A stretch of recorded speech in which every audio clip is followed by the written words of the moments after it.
முருகரும் பிள்ளையாரும் ஓடிப்பிடித்து விளையாடும்போது திடீரென இருவரும் பரபரப்பானார்களாம். கடம்பவனம் சென்று மலர் பறிக்க முற்பட்டார்களாம். குறித்த வேளையில் ஸ்வடிகலிங்க பூஜை செய்ய வேண்டும் என அம்மா சொல்லிக் கொடுத்திருக்கிறாளாம். இவர்களோடு அல்லாமல் பார்வதி தேவியும் கிளம்பி விடுவார்களாம்.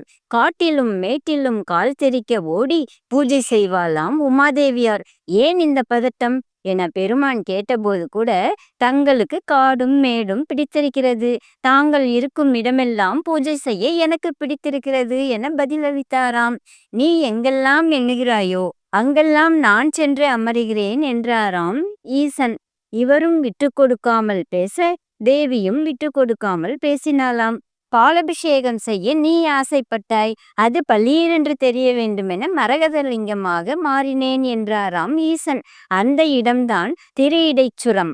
திருஞான சம்பந்தரின் பாடல் பெற்ற தலமாம் இந்த திரு-இடைச்சுரம். அம்பாள் காமதேனுவாக தோன்றி வழிபட்ட தலமாம் இது. வடக்கே திருப்போரூரில் முருகனும், தென்மேற்கே பழைய சீவரத்தில் மகாவிஷ்ணுவும் இருக்க, இடையில் இருப்பதுதான் திரு-இடைச்சுரம்.